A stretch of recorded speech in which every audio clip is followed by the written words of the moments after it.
আপনারা যদি গভর্নমেন্ট আচ্ছা একটা সময় আওয়ামী লীগ সরকার ছিল তার জন্য বায়াস ছিলেন আপনারা, বাট এখন তো কোনো হলো আওয়ামী লীগ সরকার কোনো সরকার নাই, আপনারা তো এখন কারো প্রতি বায়াস হওয়ার কথা না। এইখানে যে একটা লাশ আছে এই ব্যাপারে কি আপনারা কাউকে অবগত করছেন? ভাই বলেন। আপনারা এখন পর্যন্ত বলতেছেন 30 জনের মতো ক্যাজুয়ালিটি হয়েছে, বাট মাইলস্টোনের মতো একটা স্কুলে যেখানে পার সেকশনে 30 থেকে 35 জন করে ন্যূনতম একটা স্টুডেন্ট থাকে, তো প্লেনটা যেখানে ক্র্যাশ হয়েছে ওইখানে 2টা সেকশন ছিল, 2টা সেকশনে ইন টোটাল কমসে কম হইলেও তো 60 থেকে 70 জন আসছে।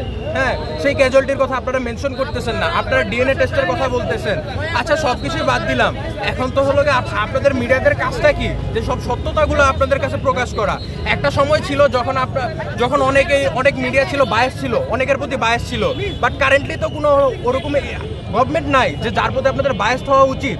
হ্যাঁ, তো এখন তো আপনারা করতে পারেন, আপনারা বিভিন্ন সোর্সের বা বিভিন্ন মানুষজনের যে আপনারা করতেছেন তাদের কথা শুনে বায়াস টাইপের নিউজগুলো দিতেছেন বা এগুলো হচ্ছে প্রপার নিউজটা যে পাচ্ছে না সেটা তো প্রবলেমেটিক।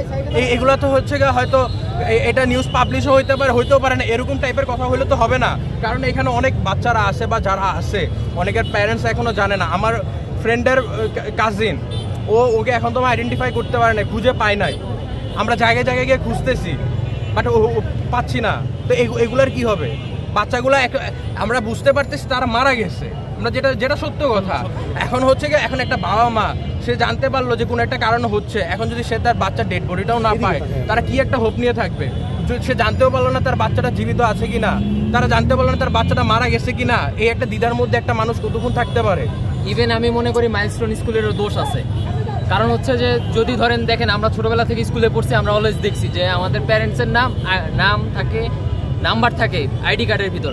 মাইলস্টোনের আইডি কার্ড দেখলাম আমি, কোথায় প্যারেন্টসের নাম্বারও নাই, যে মানুষ তাদের ফাইন্ড আউট করবে তাদের কোড নাম্বারটা লেখা। এটা মানে এটার অপশনই ওইটা হলো এখন নালে ক্যাজুয়ালিটি হলো, কোনো কারণে কোনো বাচ্চা হারাও যেতে পারে, ওই সময় তো তাকে আইডেন্টিফাই করার জন্য তার তো হলো আইডি কার্ডের roll number, code number, class section দিয়ে অনেক সময় হয় না, প্যারেন্টসদের নাম্বারটা মেনশন থাকলে অনেক সময় ডিরেক্ট কন্ট্যাক্ট করা যায়, ওইটারও তো কোনো একটা স্কোপ রাখা হয় নাই।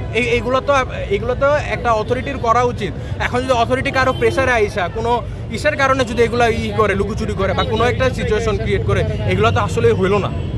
একটা তো জিনিসের একটা তো সৌন্দর্যতা আছে বা আছে, দেশটা তো আমরা করতেছি। আপনার কাছে কি মনে হচ্ছে এই যারা নিহত হয়েছে তাদের সংখ্যাটা লুকানো হচ্ছে এমন কিছু আপনি?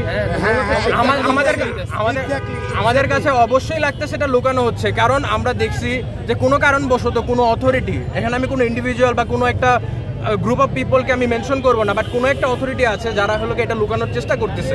কারণ আমরা প্রিভিয়াসলিও দেখছি গত বছরের জুলাই ওই সময়টাও এরকম অনেক ডেথ আছে যারা হলো লুকানো হয়েছে, এখনো দেখতেছি আমরা যেটা অন গ্রাউন্ডে যেটা দেখতেছি আসলে লুকানো হচ্ছে, আমাদের যা ফিল হচ্ছে ভাই। আলটিমেটলি দেখতেছি জুলাই একটা হলো কি বলে ব্লাড হাঙ্গার হয়ে গেছে।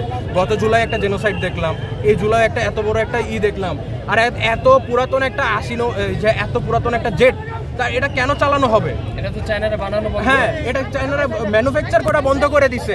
ইভেন এখন আচ্ছা আপনারা চালাইলেন, বুঝলাম আপনারা পুরান জিনিস দিয়ে আপনারা প্র্যাকটিস করাবেন, ট্রেন করাবেন, সবই বোঝা গেল, বাট এটা আমাদের মধ্যে এত ঘনবসতি এরিয়াতে কেন করা হবে? এগুলো করা দরকার ছিল একটা কোনো করার জন্য, এটা করা ছিল হয়তো কুকরি এইটা কোনো নদীর আশেপাশে। আমরা একটু সাইডে যাই ভাই।